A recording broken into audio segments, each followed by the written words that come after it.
We're in the middle of a big fight week right now, and for whatever reason, even though Nate Diaz is going to be returning after 3 years, even though DC and John Jones are going to be fighting for the heavyweight title, and as you can see here, DC is currently the number one pound-for-pound fighter in the UFC. The story that seems to be getting the most play is that Henry Cejudo is trolling Valentina Shevchenko, and some people are thinking about whether or not the two would actually fight. So what I'm going to do is actually play the clip of him talking about Valentina. I'll give my breakdown on it and then go from there. So the clip itself was posted to Twitter right here. First intergender world champ. So I'm out here enjoying my beautiful Sunday here in beautiful Las Vegas, but my phone just keeps blowing up. That somebody by the name of Valentina the Bullet Shevchenko is the most dominant champion in the world, and guess what? I get a little jelly because you know what? She has gold, and I want that gold. Valentina Shevchenko, I have a message for you. I'm looking to become the first intergender world champion that this world has ever seen. I'm calling you out. You could be the next to bend the knee to Triple C. So I'm out here. So there's the clip right there. I'll show a couple follow-up tweets before I get into my take on the whole situation. But I think it's fairly obvious that this is tongue-in-cheek and not something that's serious. It's not as though Henry Cejudo is actually looking for the fight. But he retweeted someone who was just saying, all right, fine, I'm actually starting to like this gimmick. But then Valentina put up this pic just saying looking for Henry Cejudo with her having a gun out, which I got to say, I mean, Valentina, Jesus, like, she is the perfect example of sort of like that Hollywood archetype. You think of like a Bond villain where you've got like this really hot double agent who convinces Bond to sleep with her, and while they're in the process, she convinces him to let her tie him up, and then while he's tied up, she takes all his belongings and leaves him left for dead. Like that's what Valentina Shevchenko looks like, and I mean, Jesus. But anyway, he said, "I'll be right there after I finish polishing my gold medal and belts," and then intergender champ. So first things first, obviously, these guys are not going to be fighting. There is no way this fight would ever happen. Why is there no way this fight would ever happen? Well, the obvious point would be, imagine you're the UFC, you're the company, and you have a fight between a guy and a girl, and the guy beats up a girl, so you are sanctioning a fight where a man just brutally beats up a woman. Is that good for you? No, that's terrible for you.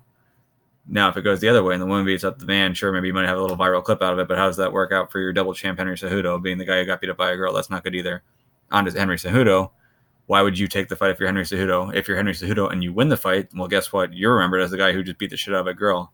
If you're Henry Cejudo and you lose the fight, you're the guy who lost to the girl. There is no gain for Henry Cejudo. There's no point for him to take the fight if we're just looking at it from a factual basis. So no, is this a fight that could happen or would happen?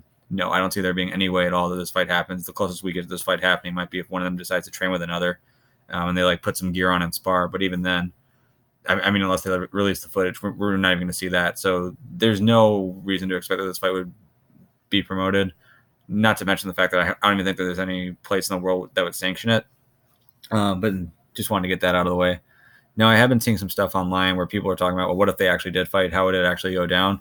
Rather than digging up a bunch of random comments, I got a comment on the podcast video that I did here.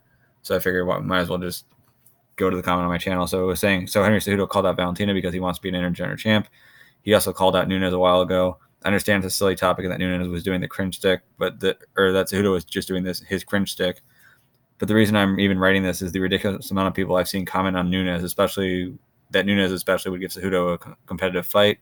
I'm not sure how many of them are trolling, but there have to be at least some that are serious about this. The notion that the best 135 male fighter would not completely dominate either of those two is absolutely a joke. I'm also assuming that the ones that are seriously saying it would be competitive or casual fans, but still said, please tell me you agree. I think part of it's trolling and the rest is a combination of stupidity, hating on cringe Cejudo, and people who are just upset with the height as if Nunes being around 3 inches taller will magically make the fight competitive. Okay. So first off, would the fight between Cejudo and any of them be competitive? No. Cejudo would run through them both. Cejudo would probably beat both of them on the feet, but even if he doesn't, Shevchenko isn't going to stop Cejudo from taking her down. She's not going to be able to do a whole lot off her back against Cejudo. Cejudo, at worst, is just going to grind it out and just stall and just win every round that he takes her down. But more likely than not, he'd probably be able to posture up, land some big ground and pound, and then be able to get a finish. One of the things that I think contributes to this type of question, though, is that the UFC in their pound for pound rankings. Let's face it, the pound for pound rankings are just, it's almost like debating superheroes. Like, it's not even like an actual thing. It's just like, let me pretend that these guys are able to fight at the same weight, or they're all the same size, whose technique wins out. For Cormier to be the number one pound for pound fighter, I think is kind of funny in that way, just given that his jiu-jitsu isn't terribly complex, his striking isn't terribly complex, and yes, he's a very good wrestler, but there are other very good wrestlers out there, like Henry Cejudo, who is also an Olympic wrestler, but actually an Olympic gold medalist. But point being is that when you actually look at these rankings, what you'll notice is that Amanda Nunes is ranked number 6. Now, if we're taking this literally, then that would mean that Amanda Nunes being number 6 would make her the second 135-pound human being in the pound-for-pound rankings. That would mean that Amanda Nunes would be ranked at 135 pounds ahead of Marlon Moraes, ahead of Aljamain Sterling, Rafael Sunsao, Peter Yan, Pedro Munoz, Dominic Cruz, Cody Garbrandt, Jimmy Rivera, and so on. Would I pick her to beat any of them? No, I wouldn't.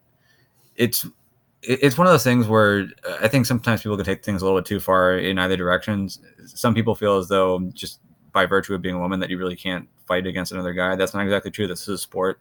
It is a technique. It's a battle of techniques. It doesn't matter how strong you are. If you can't land a punch, then what does that matter?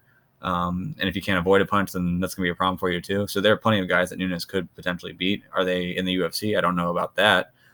But it's not as though just because Amanda Nunes has a vagina rather than a penis that she's going to lose any fight to a man. But that being said, at the top levels, especially where women's MMA is at right now, it just isn't comparative, not only from an athletic standpoint, but from a technique standpoint too. Not only are the men better athletes than the women, but they're also better technically as well.